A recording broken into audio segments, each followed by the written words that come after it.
जिसके पास बारूद है उसके शब्दों में भी वजन होता है।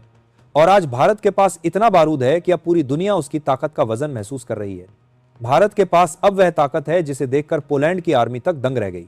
पोलैंड के एक वरिष्ठ अधिकारी ने हाल ही में कहा कि हमें भारत जैसी फायर पावर चाहिए, ऐसी ही क्षमता की जरूरत है आज नाटो को।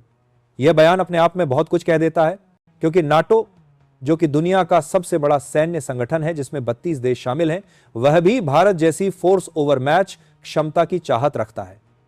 अब इस बात को गहराई से समझिए। यह जो एक 155 मिमी का गोला आप देख रहे हैं, यह कोई हल्की चीज नहीं है। हर गोले का वजन करीब 47 से 50 किग्रा होता है।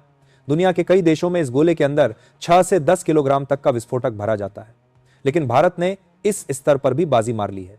भारत के आधुनिक 155 गोले में कम से कम 10 किलोग्राम विस्फोटक भरा जाता है। इसका मतलब है ज्यादा रेंज, ज्यादा तबाही और ज्यादा सटीकता। अब वो बड़ी खबर सुनिए जिसने नाटो को हिला कर रख दिया। भारत की company special blast limited SBL ने 8000 मीट्रिक टन प्रतिवर्ष विस्फोटक उत्पादन का ऐलान किया है।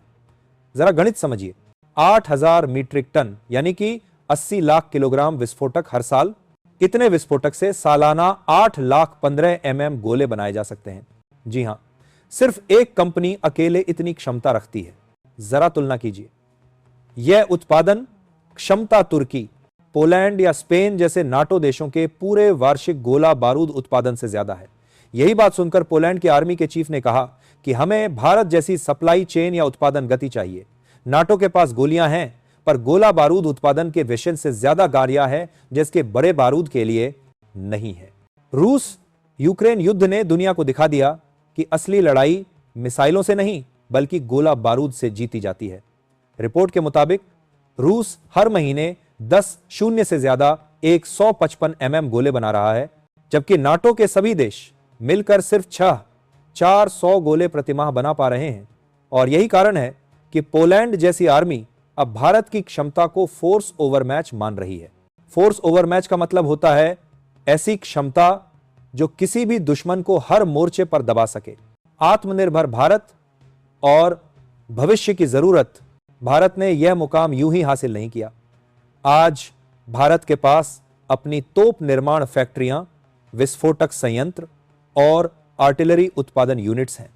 DRDO, ऑर्डिनेंस फैक्ट्री बोर्ड और अब प्राइवेट डिफेंस कंपनियां जैसे सोलर इंडस्ट्रीज, प्रीमियम एक्सप्लोसिव्स और इकोनॉमिक एक्सप्लोसिव लिमिटेड सब मिलकर भारत को आत्मनिर्भर बना रहे हैं।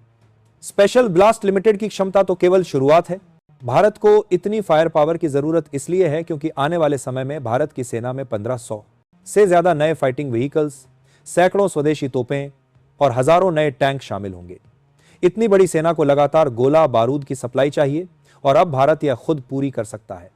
यानी भारत अब किसी भी युद्ध में बिना बाहरी मदद के लंबे समय तक लड़ सकता है। भारत अब हथियार नहीं, इतिहास लिख रहा है और इस बार इतिहास में लिखा जाएगा भारत वह देश जिसने फायर पावर में नाटो को भी पीछे छोड़ दिया। जय हिंद।